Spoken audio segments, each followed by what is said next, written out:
A continuación, atacan brutalmente a una mujer. ¿Respira? No lo sé. Está en el suelo y hay sangre por todas partes. Pero antes de morir, la víctima revela una pista. Escrita en la pared hay la palabra ROC, Rock. La pista lleva a los investigadores hasta un servicio de acompañantes y un tiroteo entre rivales. Te lo esperas de una película, pero no de la vida real. Pero una minúscula pista hallada en un lugar improbable pone en evidencia al asesino. El servicio de atención al cliente de una aerolínea gestiona cientos de reclamaciones a diario. Karen Pannell disfrutaba de su trabajo en la aerolínea, pero cuando supo que tenía esclerosis múltiple, se preguntó si podría seguir trabajando. Creo que Karen tenía miedo de llegar a un estado que le impediría disfrutar de la vida como le gustaba. Un sábado por la mañana, el novio de Karen, Tim Pemender, se preocupó al no poder contactar con ella. Se preocupó por ella porque sufría esclerosis múltiple en su fase inicial. Era propensa a sufrir desmayos, no contestaba al teléfono. Así que Tim fue al apartamento de Karen en Tampa, Florida, para ver si estaba bien.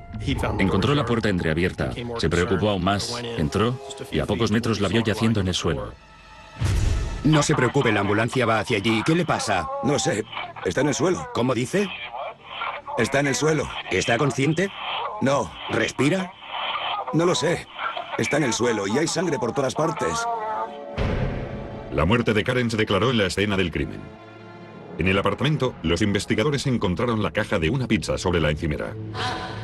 El recibo indicaba que la habían entregado a las 8:48 de la noche anterior. Los investigadores también advirtieron sangre en la pared junto al cuerpo de Karen y sangre en los dedos de la mano derecha. Escritas en la pared había 3 letras que formaban ROC. Los investigadores descubrieron que Rock era el exnovio de Karen, Rock Herpich. Hace más de 20 años que me dedico al periodismo y es el primer caso que recuerdo de alguien que escribe un nombre en la pared con su propia sangre para dar pistas a la policía. Lo esperas de una película de Hollywood, pero no de la vida real. Karen Pannell y Rock Herpich habían tenido una amarga separación un año antes. Además, los familiares contaron a la policía que Herpich había estado muy enganchado a las drogas y que aquello provocó la separación.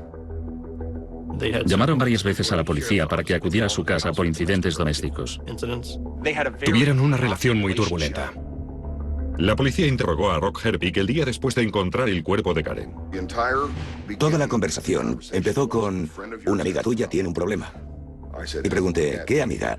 Y respondieron: Karen Pannell. Y dije: ¿qué ha hecho ahora? Y contestaron: bueno, no ha hecho nada. Está muerta.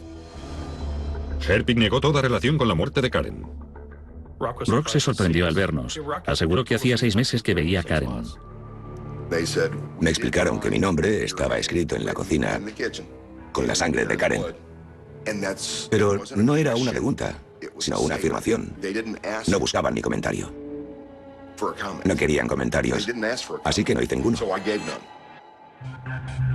Herpich declaró que se ofendió por el interrogatorio. Y a partir de ese momento empezaron a decir: ¿dónde estaba el 11 de octubre? ¿O qué tiene que decir? Verá, no sé dónde estaba ese día. Tendría que mirar mi calendario. Por el amor de Dios. Como la entrada del apartamento de Karen no estaba forzada y había el nombre de Rock escrito sobre la pared, era lógico pensar que la policía lo considerara sospechoso.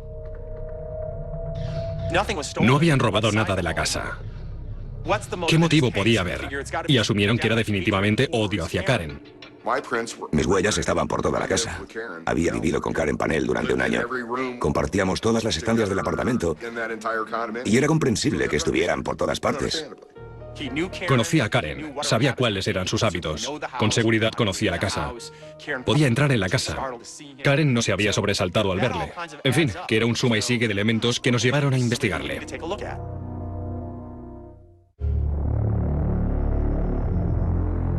En busca del asesino de Karen Pannell, la policía esperó que su autopsia revelaría quién había sido el responsable. El médico forense determinó que la habían apuñalado 17 veces. Aquel nivel de violencia fuera de lo común apuntaba a una relación personal entre Karen y su asesino. El apuñalamiento es una forma muy personal de matar a las personas. Normalmente se apuñalan con tal ensañamiento cuando ese alguien es próximo a la persona.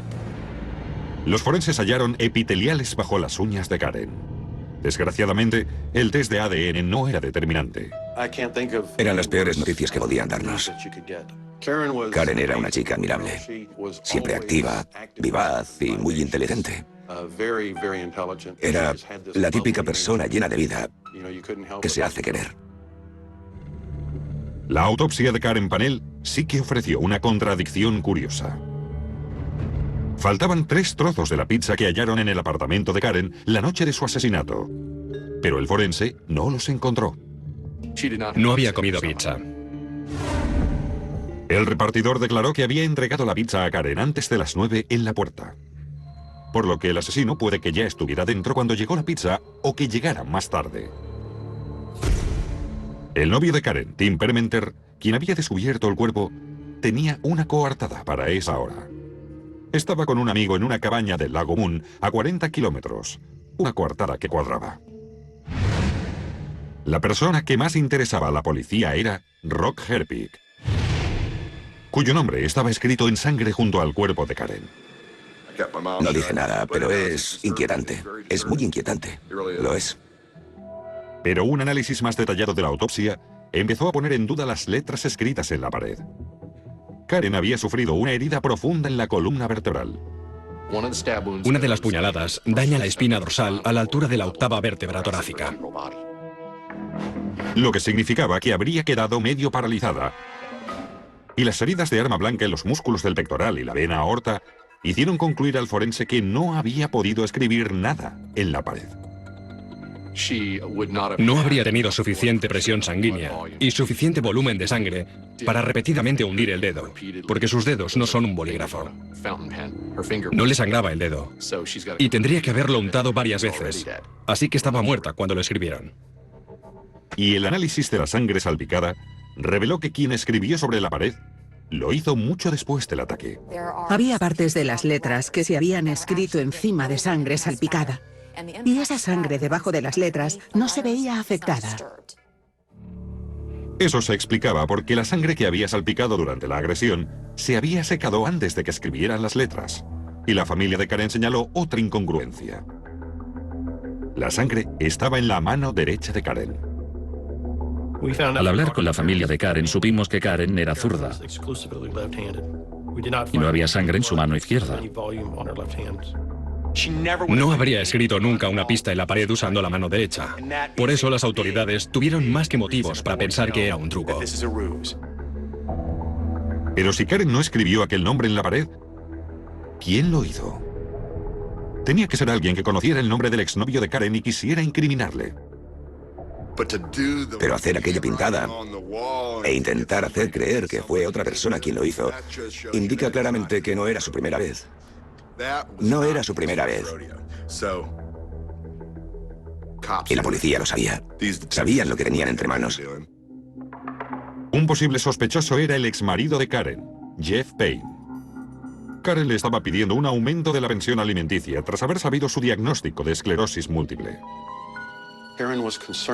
Karen temía que su seguro de salud no iba a cubrir todas sus necesidades médicas. Pero Payne tenía una coartada. Estaba a 480 kilómetros en Miami cuando la mataron.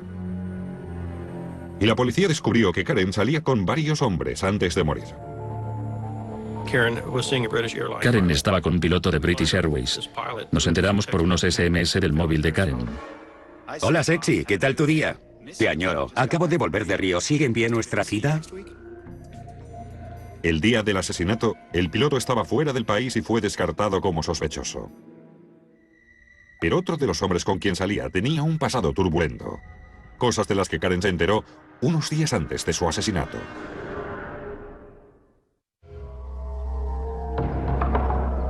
Cuando la policía revisó los antecedentes del hombre que había encontrado el cuerpo de Karen Pannell, Tim Permenter, de 36 años, descubrió que tenía un pasado interesante. Karen y él apenas llevaban saliendo unos meses. Se habían conocido cuando Karen compraba un coche nuevo y Tim era el vendedor. Muy inteligente. Estaba al día de la actualidad, la historia. De hecho, jugamos varias veces juegos online de preguntas y respuestas. Y me fastidia tener que admitir que me ganó unas cuantas veces. Pero unos días antes de morir, Karen contó a sus amigos que se había enterado de aspectos muy alarmantes sobre Permenter. Estaban viendo un programa en la tele sobre personas y sus pasados ocultos, esqueletos escondidos en el armario, por así decirlo. Y mientras lo veían, Karen comentó a Tim que cómo podía ser que la gente se guardara secretos así. Tim la miró y le confesó que él tenía un secreto.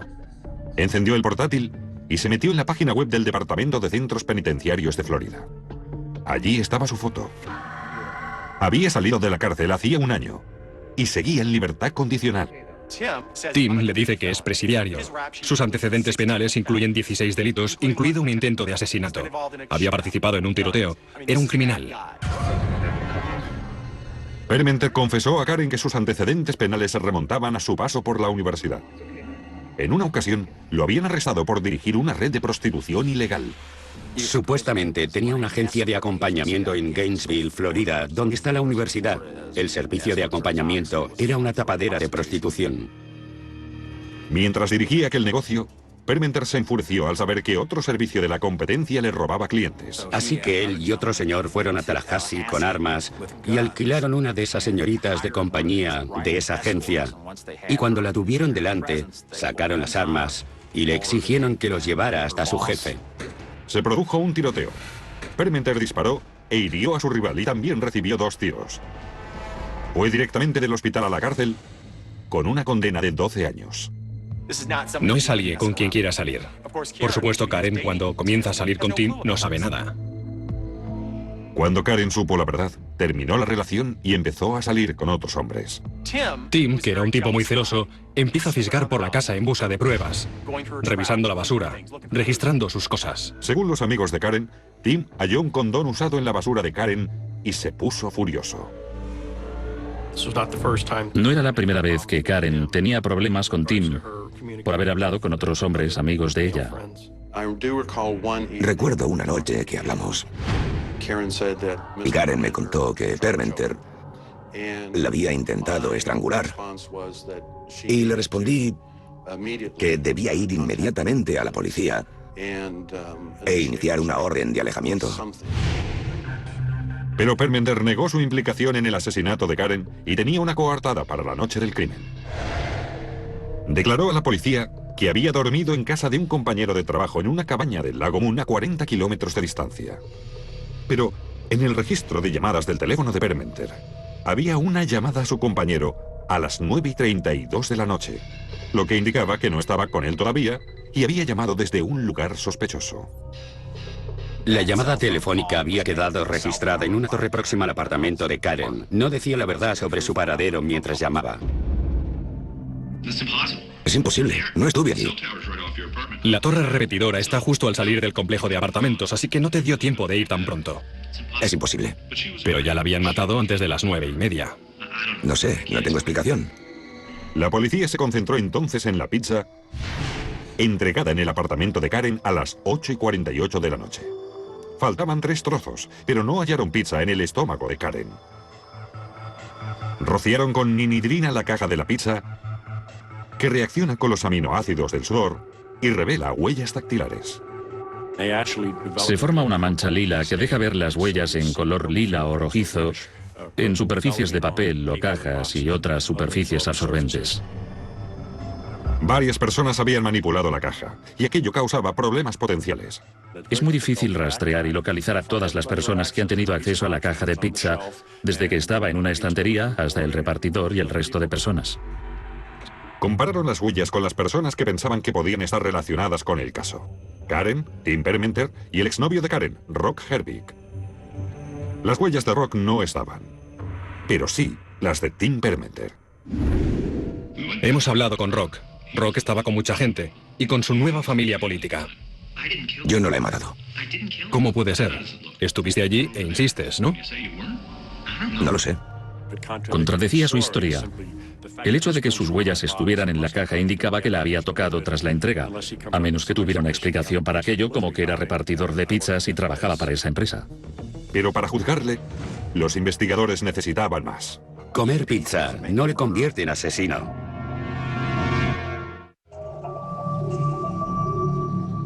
Karen Pannell decidió poner fin a su relación de 3 meses con Tim Permenter cuando supo que había pasado 12 años en la cárcel por secuestro e intento de asesinato.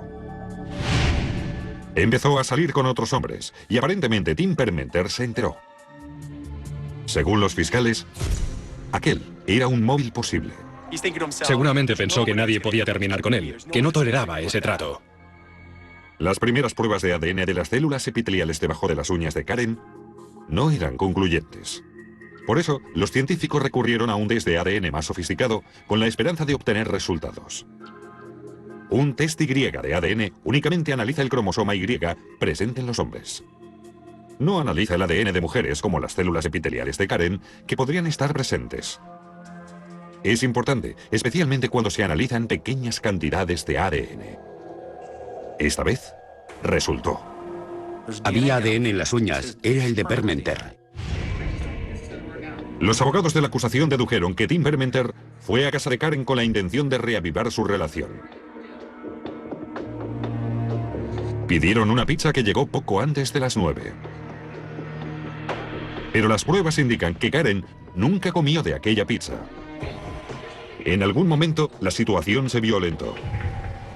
Permenter cogió un cuchillo de la cocina y la apuñaló repetidas veces. Mientras Karen luchaba por su vida, le arañó y su tejido epitelial quedó bajo las uñas. Probablemente Permenter intentó poner las ideas en orden e inventarse una coartada mientras comía la pizza, dejando su huella en el cartón poroso. Cuando decidió pintar el nombre del exnovio de Karen en la pared con sangre, el charco ya se había secado. La sangre húmeda sobre la seca reveló a los investigadores que aquello había sido muy posterior. Cuando untó de sangre la mano derecha de Karen, olvidó que era zurda. Luego llamó a su amigo para montar una coartada. Su llamada quedó registrada en la torre telefónica próxima al apartamento de Karen.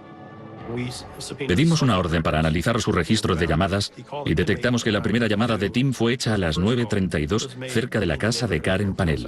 Fue clave porque desmontó toda su versión.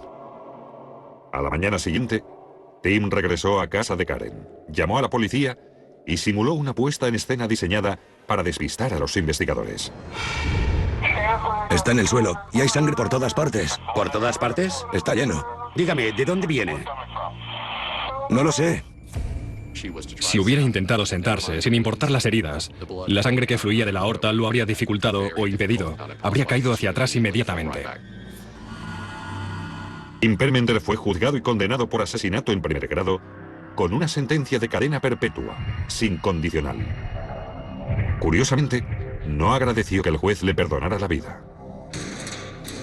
Tim nos contó que quería ir a la silla eléctrica, que no quería pasar toda su vida encerrado. Fue un caso de manual de alguien que se creyó más listo que los investigadores. Pero cuanto más se esforzaba, más pruebas dejaba. Ese tipo se cree más listo que nadie y por eso se le fue la mano al matar. Esta escena en particular estaba llena de pruebas forenses. Sin embargo, si no sabes qué hacer con ellas, no sirven de nada. La medicina forense podría decirse que me salvó la vida. De no ser por la caja de pizza, si no lo hubiera delatado el ADN bajo las uñas de Karen, habría un inocente incriminado y un asesino libre. El surf y la arena del centro de Florida convierten esta zona en un lugar de vacaciones muy popular, pero en 1995 perdió mucho de su encanto cuando un asesino en serie entró en acción. Después de encontrar un cuarto cadáver, la policía descubrió un detalle importante sobre el asesino. Tenía un perro normal, con una drogadicción anormal.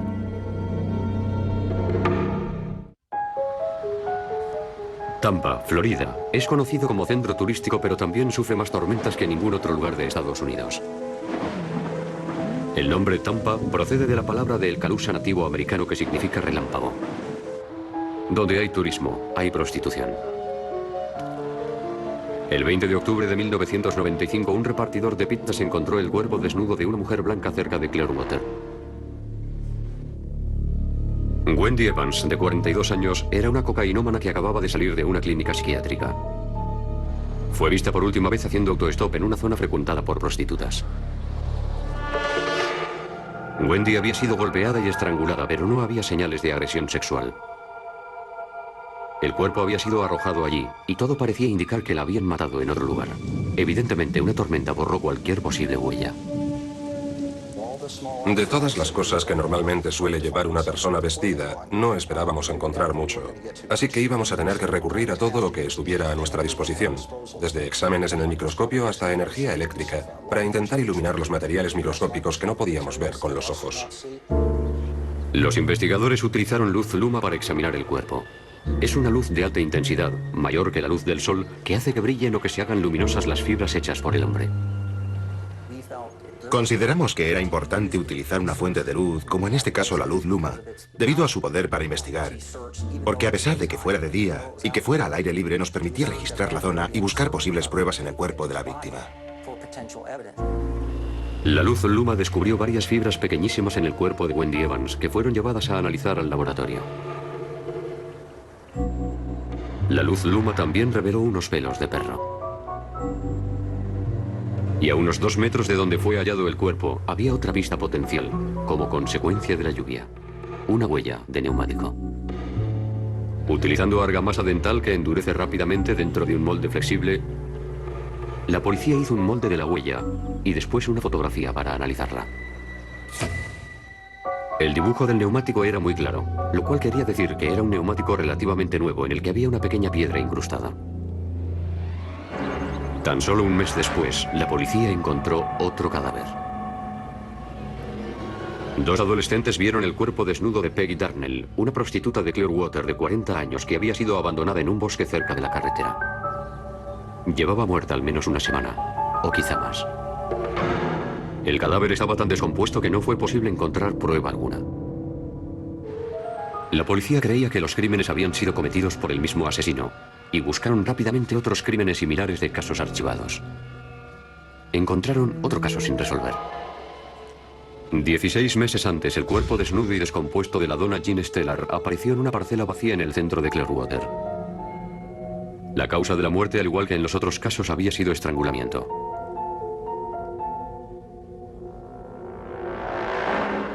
La dona era una exmodelo, camarera de un bar local que había sido detenida anteriormente por prostitución. Era madre soltera con 2 niños. La policía sospechaba que todo era obra de un asesino en serie, que iba un paso por delante de su investigación. Él estaba convencido de que no encontraríamos ninguna prueba que pudiera vincularle a un escenario concreto. Había llevado los cuerpos a zonas remotas. Les había quitado la ropa. Habían sido removidos del lugar de los asesinatos. Había hecho todo eso para evitar que le pilláramos y encontrásemos pruebas que nos condujeran a él. Los investigadores, por miedo a que volviera a matar, se pusieron a trabajar contra reloj.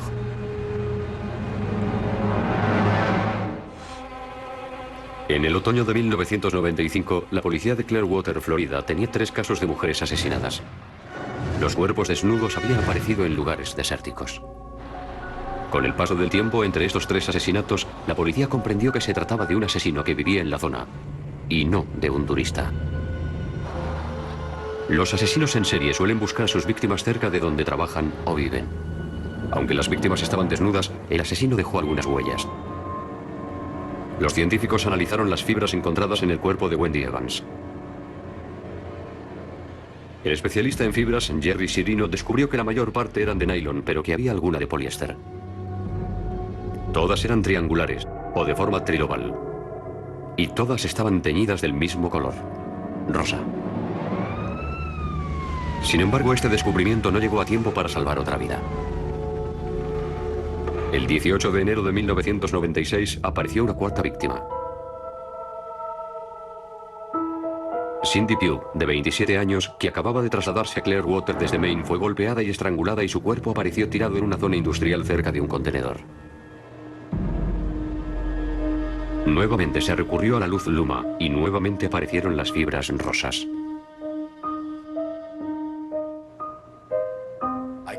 Puedo asegurar que esas fibras de 2 casos diferentes podrían proceder o podrían compartir una fuente común. Yo creo que, después de todos los análisis que he llevado a cabo, las fibras de estos casos suponían una prueba muy sólida. Otra prueba poco común era lo que parecía ser un trozo de papel de cigarrillo en el cuerpo de Cindy Pugh. El trocito de papel se encontró en el pecho de una de las víctimas. Si hubiéramos llegado allí media hora más tarde, se habría volado. Apenas estaba pegado a la piel. El papel de cigarrillo contenía saliva suficiente para localizar un perfil de ADN, pero ¿sería el ADN del asesino? También se encontraron pelos de perro en el lugar del crimen. Los pelos de perro fueron enviados al FBI e identificados como los de un pug. El pug es un perro de pequeño tamaño que tolera muy mal el calor, por lo que se dan muy poco en estados como Florida. Los investigadores enviaron fotografías de la huella de neumático encontrada cerca del cuerpo de Wendy Evans a Peter McDonald, un analista forense que literalmente escribió el libro sobre identificación de huellas de neumático. Reconoció el tipo de neumático inmediatamente. Recibí las fotografías y me quedé de lo más asombrado. Era un neumático que yo había diseñado cuando trabajaba en Firestone. No teníamos ni idea de que él fuera el diseñador del neumático que estábamos buscando, así que también fue un golpe de suerte para nosotros. El neumático era un radial ATX de Firestone fabricado en 1992. Estos eran neumáticos de repuesto que no se habían vendido y que se usaban para furgonetas y utilitarios deportivos. La policía investigó el registro de ventas para ver cuántos de estos neumáticos se habían vendido en Florida. Y tuvieron suerte. El ATX no era el modelo que mejor se vendía, y solo un distribuidor en todo el estado de Florida había vendido neumáticos ATX en los últimos 12 meses. Las huellas en el escenario del crimen pueden ser pruebas muy valiosas. Un juego de estos neumáticos fue adquirido por una mujer que vivía en Clearwater, a escasos kilómetros de donde habían sido encontrados los cuerpos. Y además, esa mujer tenía un perro.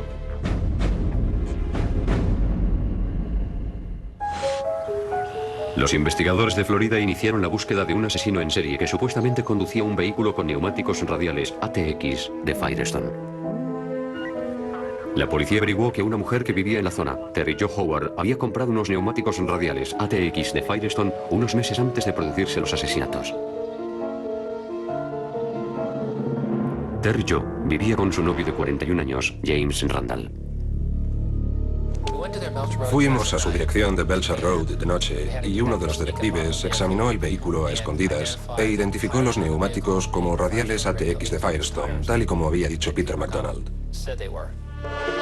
Terry Jo era una drogadicta en rehabilitación y una ex prostituta. James Randall era un obrero de la construcción. Además, Terry Jo tenía un perro, un pug, al que solía pasear por el barrio. Las prostitutas locales identificaron a Randall como cliente habitual. Los equipos policiales de vigilancia siguieron a Randall durante días hasta que le vieron entrar en un concesionario de neumáticos con la camioneta de los neumáticos radiales ATX de Firestone. Con el máximo disimulo, el agente se quedó escondido al fondo mientras el empleado cambiaba los neumáticos. Entonces me llamó entusiasmado diciéndome: Pete, tenemos los dos neumáticos traseros. Pero los investigadores necesitaban los 4 neumáticos para poder comprobar si coincidían. Así que el policía ideó un truco. Fingiendo que era un empleado del concesionario de neumáticos, un detective de la policía le dijo a Randall que sus neumáticos eran defectuosos, pero que si les llevaba el coche rápidamente le pondrían 4 neumáticos nuevos sin cobrarle, como compensación a las molestias causadas.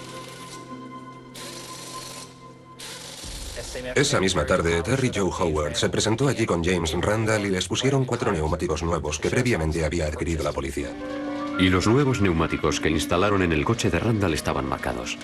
Los marcamos de forma que si esos neumáticos volvían a aparecer en el futuro en alguno de los lugares donde se habían cometido los crímenes, sabríamos con certeza que eran los de la camioneta de James Randall.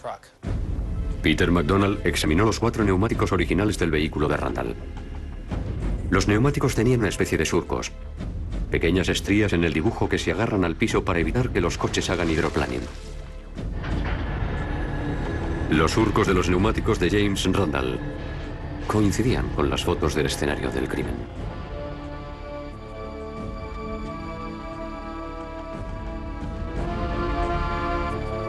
Y también tenían otra característica especial. Vi que el neumático posterior derecho, casualmente, era el que mejor fotografiado estaba. Y que había una piedrecilla incrustada en el neumático, justo en el mismo sitio que aparecía en la fotografía.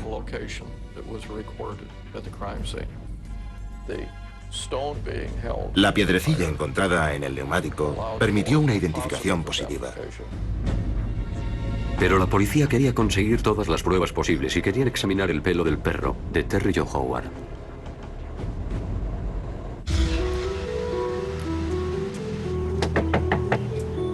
Dos mujeres policías llamaron a la puerta de Terry Jo diciendo que tenían un nuevo servicio para el cuidado de perros y se ofrecieron a lavar a su perro gratis como promoción. Terry Jo aceptó. Vaya, ¿qué te parece? Pasen. Estupenda. Terry Jo dejó entrar a los detectives en la casa y estas lavaron al perro y aprovecharon para quitarle algunos pelos con unas toallas blancas. Pelos que se utilizarían para compararlos con los encontrados en el cuerpo de Cindy Pugh. Los científicos comprobaron en el microscopio que el pelo del perro de Terry Jo era similar al pelo encontrado en dos de las víctimas. Una investigación sobre el pasado de James Randall reveló datos sorprendentes. Saltándose su libertad condicional, Randall había huido del estado de Massachusetts después de haber pasado 6 años en prisión por violar 2 veces a su primera mujer. James Randall ha sido calificado como un sádico. Es decir, una persona que tiene que causar dolor en su compañera de cama para poder obtener placer sexual. Terry Jo Howard también describió a Randall del mismo modo. Se puso furioso conmigo. Yo estaba sentada en un sillón. Empezó a gritarme. Se me echó encima, me cogió por el cuello y me empujó contra la pared. Eso es lo último que recuerdo hasta que me desperté en la cama. Y él estaba encima de mí, copulando con lo que seguramente él pensaba que era mi cadáver. En el interior de su apartamento, la policía encontró más datos para los forenses, más pruebas de que los asesinatos se habían cometido allí. Nunca me he sentido tan traicionada en toda mi vida. Era un verdadero maestro de la manipulación.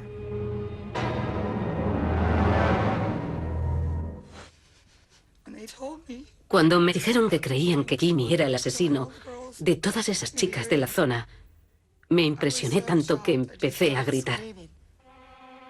James Randall y Terry Jo Howard estaban viviendo juntos cuando la policía sospechó que Randall estaba asesinando a prostitutas de Clearwater.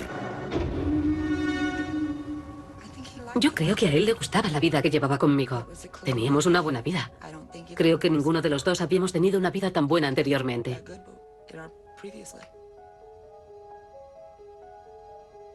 La cena preparada en casa, alguien que se preocupaba por ti, con quien ir al cine, con quien charlar, alguien con quien ver la televisión. Con una orden de registro en la mano, los investigadores descubrieron una alfombrilla rosa debajo de la cama de la pareja. Los análisis demostraron que el componente principal de la alfombrilla era nylon. Los flecos eran de poliéster. Las fibras tenían forma triangular y el tinte era el mismo que el de las muestras encontradas en las víctimas. Como las fibras tenían tantas características diferentes para examinar y comparar, comprendí que o las víctimas habían estado en contacto con esa alfombrilla en particular, o con una alfombrilla compuesta de las mismas fibras que la que teníamos nosotros. Al registrar la casa de Randall, la policía encontró algo inusual. Pequeños trozos de papel de cigarrillos tirados por todo el suelo, prueba de que su perro, el Pug, tenía una adicción poco común. El perro de Terry Jo Howard era adicto a la nicotina. Acostumbraba a coger colillas de los ceniceros y masticarlas y escupirlas dejando los restos en el suelo de la casa. Terry Jo era fumadora y tiraba las colillas y el perro las cogía y las masticaba. Por eso había tantos restos de papel de cigarrillos por toda la casa. ¿Recuerdan que el papel de cigarrillos que apareció junto al cuerpo de Cindy Pugh contenía saliva? El ADN de esa saliva correspondía a Terry Jo Howard, prueba de que el papel de cigarrillos procedía del interior de su casa. Creemos que ese trocito de colilla que el perro había mordisqueado y tirado y que apareció sobre el pecho de Cindy Pugh fue un fallo de James Randall y supuso una importante prueba contra él. Yo creo que algunos de esos asesinatos tuvieron lugar en mi casa, en mi cama. Al menos 2 de ellos, con toda seguridad. Yo estaba aquí en West Palm visitando a mi madre, que estaba muy enferma. Los fiscales sostenían que Randall buscaba víctimas y se las llevaba a su casa cuando Terry Joe no estaba.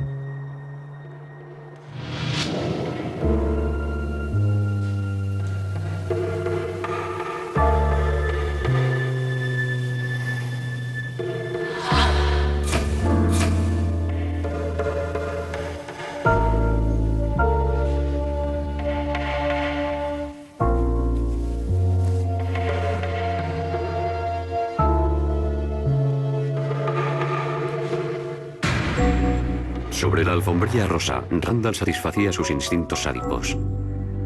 Las estrangulaba durante el acto sexual y las mataba.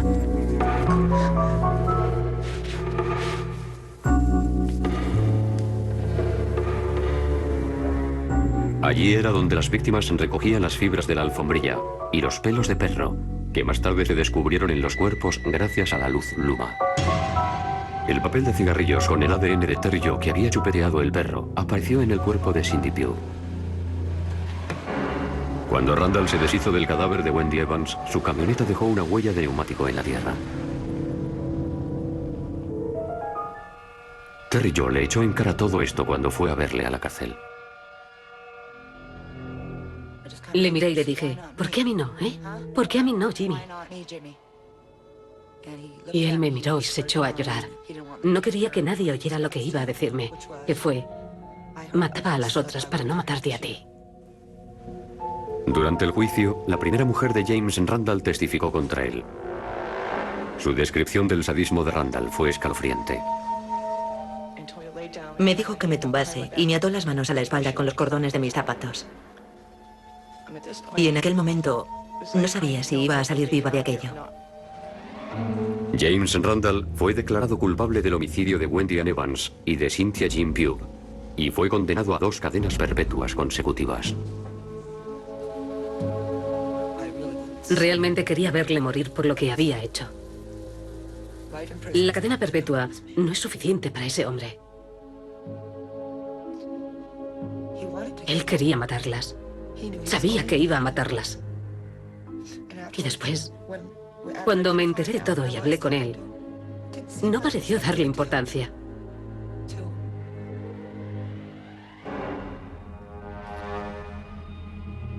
Solo eran prostitutas.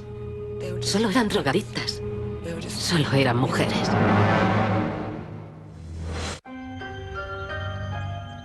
A tan solo 135 kilómetros al norte de la ciudad de Nueva York, una funcionaria de prisiones desaparecía de su puesto en la prisión.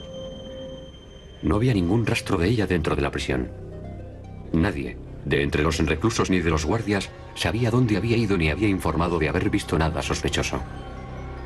¿Cómo es posible que en una prisión de máxima seguridad, repleta de gente, desapareciera una de sus guardias sin dejar rastro? La institución penitenciaria estatal de Green Haven es una de las prisiones de máxima seguridad más duras de los Estados Unidos. Un lugar violento y superpoblado en el que viven 1.800 de los criminales más violentos del estado de Nueva York. Por aquel entonces, Green Haven podía considerarse como la mejor prisión de máxima seguridad del estado. Todos los presos llevaban mucho tiempo recluidos, todos eran criminales depravados, no ingresaba nadie nuevo. Era un lugar terrible por lo que respecta a la población reclusa. Más de 500 presos en Green Haven eran asesinos convictos. En 1981 se incorporaban por primera vez a trabajar mujeres funcionarias en una prisión de máxima seguridad solo de hombres. Ingresaron 50 en la plantilla. Para todas ellas era su primer destino. Una de ellas era Donna Bryant, de 31 años. Si tuviera que describir a Donna y su forma de ser, la definiría como una persona fuerte, dispuesta, independiente, decidida y con un gran sentido de la justicia. Donna tenía 3 hijos. Su marido era también funcionario de prisiones, pero trabajaba en otro centro penitenciario. La familia de Donna había aceptado su elección profesional, cosa que sin embargo no hicieron algunos de los hombres que trabajaban en la prisión. Una noche, estando en la academia preparatoria, uno de los instructores entró en la habitación de Donna sin permiso. La primera reacción de Donna fue presentar una demanda por acoso sexual, pero después se lo pensó mejor y retiró los cargos. El 15 de mayo de 1981, Donna fichó poco después de las 12 del mediodía para hacer el turno de 1 a 9. Una hora más tarde aproximadamente, mientras Donna se encontraba junto con otros 2 funcionarios, sonó el teléfono. Dígame. Sí, un momento. Donna, es para ti. ¿Sí? Donna Payant recibió una llamada telefónica poco después del mediodía de aquel viernes. Fue una llamada extraña. Y en opinión de los compañeros que estaban de servicio con ella, después de recibir aquella llamada, tuvo una reacción algo alarmante. Sus compañeros no sabían quién había llamado, pero dijeron que Donna se alejó para no ser escuchada. Después de colgar, se fue sin decir a dónde iba.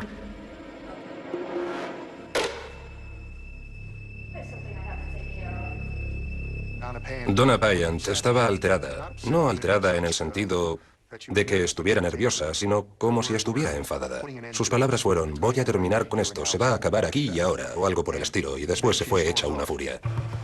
5 horas más tarde, al pasar lista a los funcionarios como de costumbre, Donna Payant no estaba presente. Inmediatamente las autoridades de la prisión ordenaron un cierre de emergencia. Todos los presos fueron confinados en sus celdas. Los funcionarios hicieron un registro exhaustivo de toda la prisión, bloques de celdas, oficinas y zonas de recreo, pero no había ni rastro de Donna Payant. Se trata de una prisión de máxima seguridad, así que había un férreo control de quién entraba o salía, y no había indicios de que ella hubiera salido.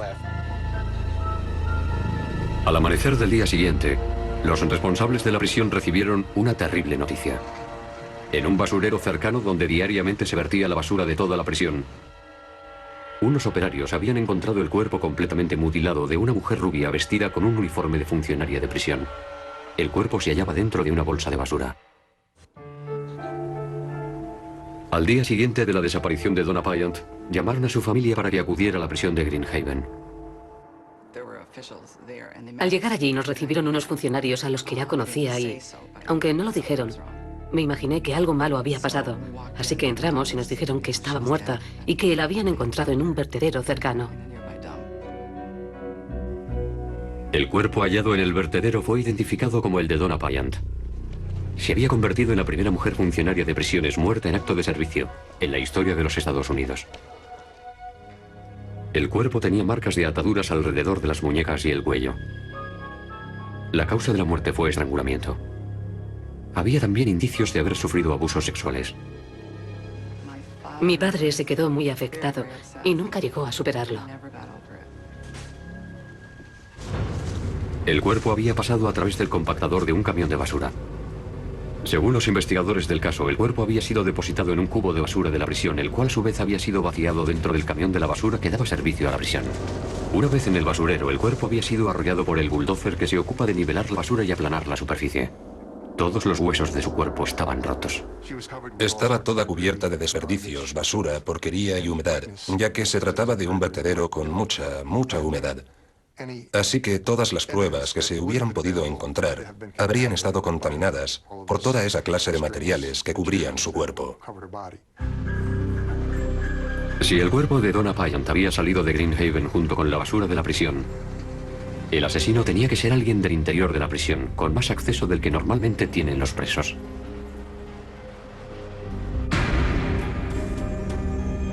Pero, ¿quién en la prisión podía desear su muerte?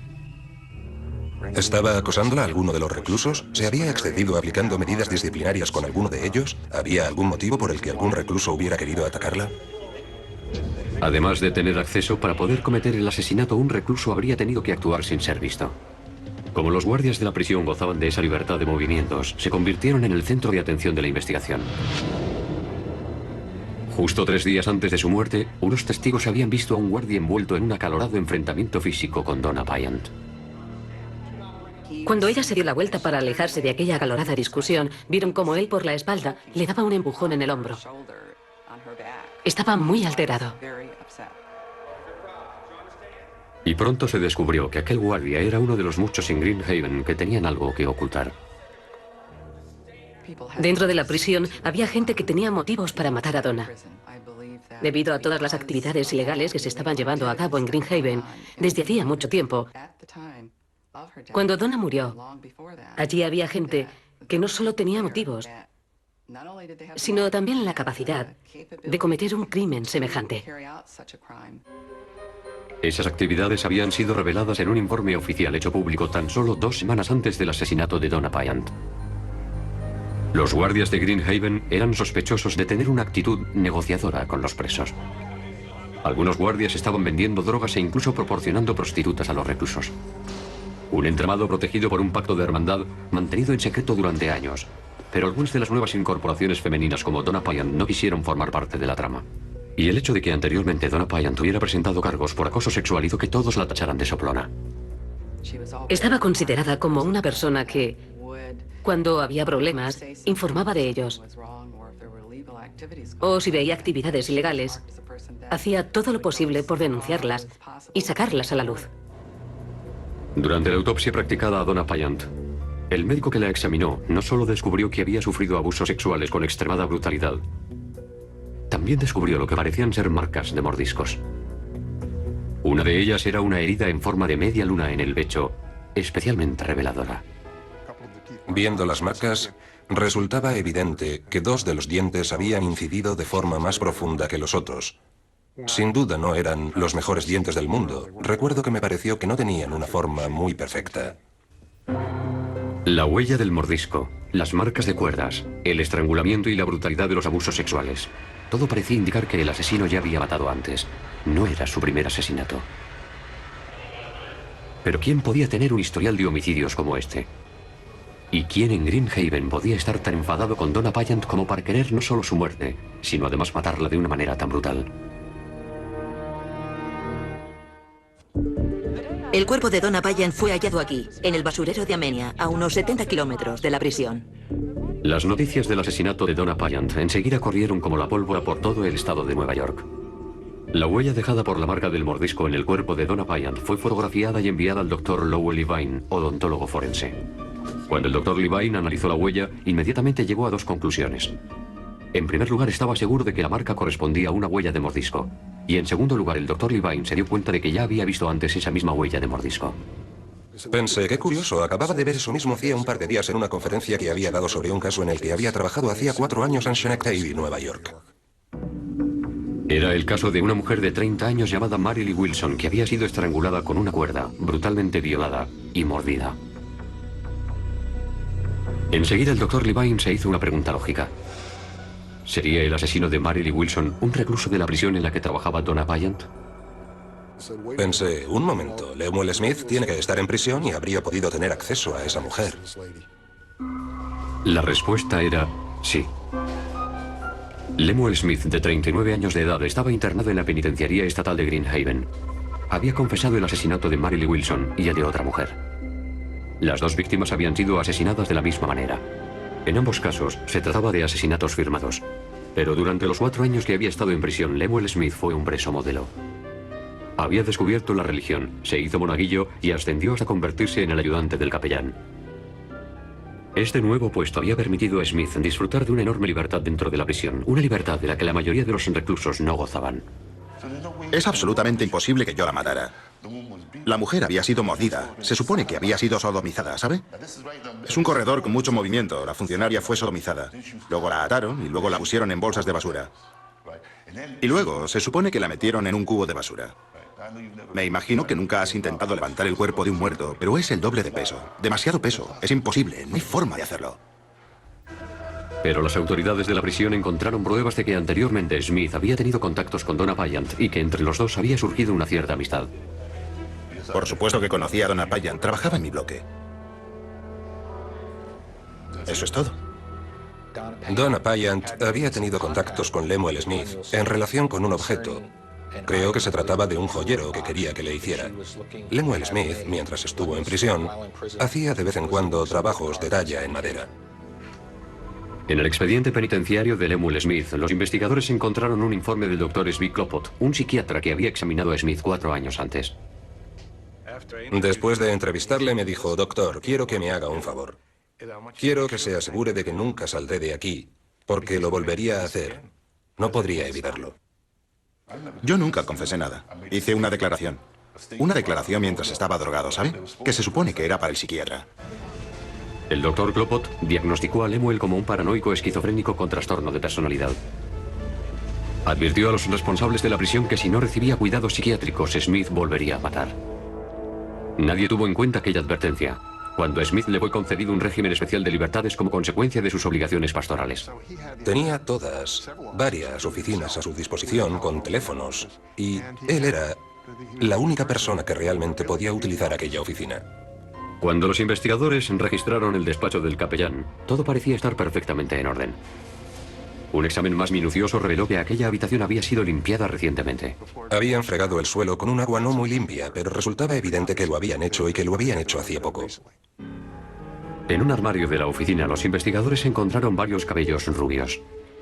Al ser examinados al microscopio, se descubrió que aquellos cabellos se correspondían con el mismo tipo de pelo de Donna Bryant. También existía la prueba de la huella del mordisco encontrada en el pecho de Donna durante la autopsia. Debido a los destrozos causados en el cuerpo de Donna por el compactador de basura y el bulldozer, hubo quien pensó que aquella herida no había sido causada por un mordisco y que por lo tanto no tenía ningún valor como prueba.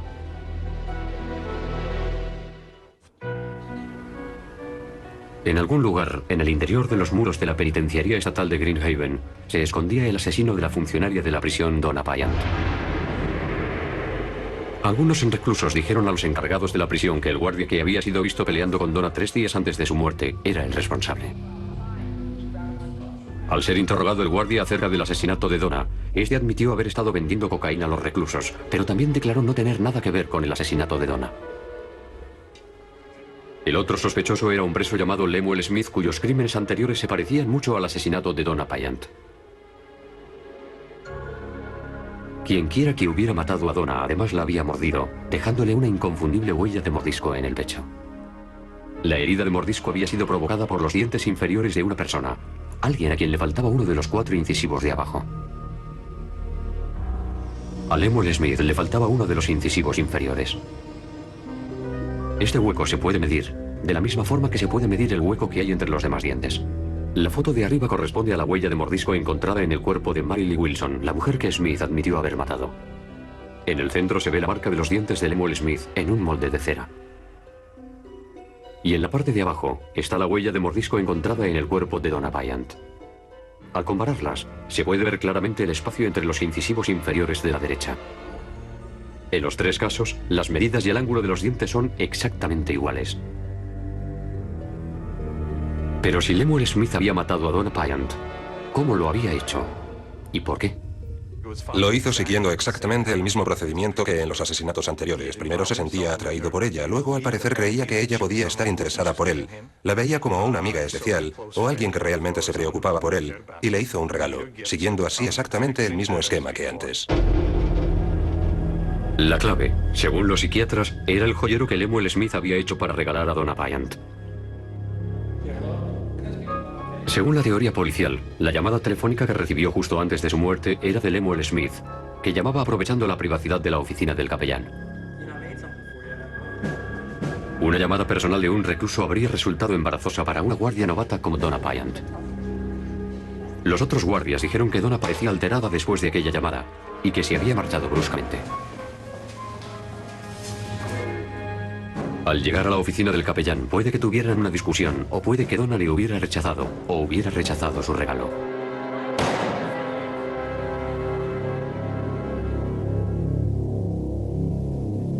Eso pudo haber desatado la misma furia homicida que había causado la muerte de las otras 2 mujeres.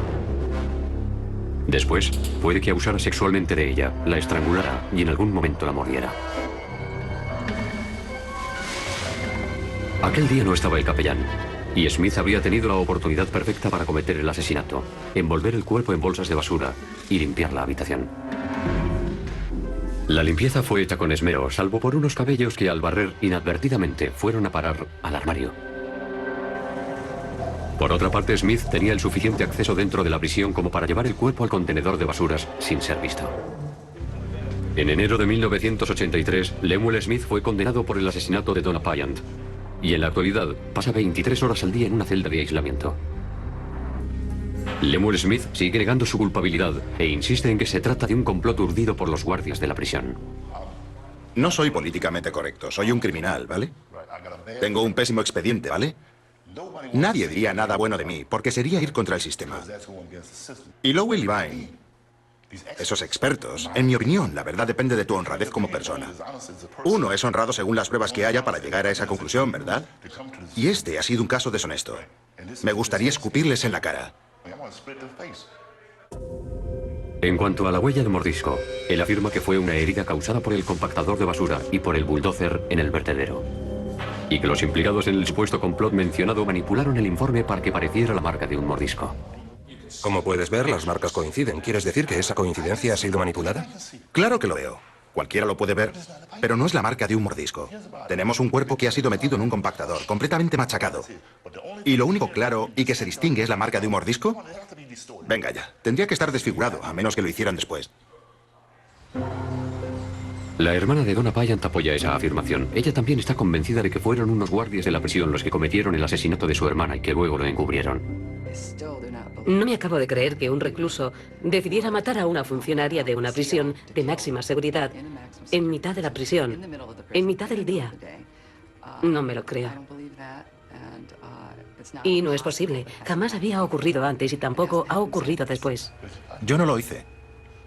Lo que espero es que hagan justicia a su hermana y que encuentre paz interior. Eso espero. Sin embargo, para los investigadores no cabe la menor duda. Lemuel Smith tuvo los medios y la oportunidad para matar a Donna Bryant. Un hecho que, según dicen, queda confirmado por la huella del mordisco en su cuerpo.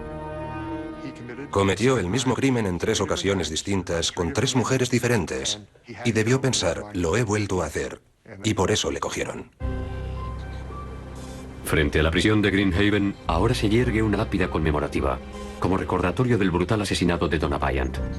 Un asesinato que, según los expertos, pudo y debió haber sido evitado.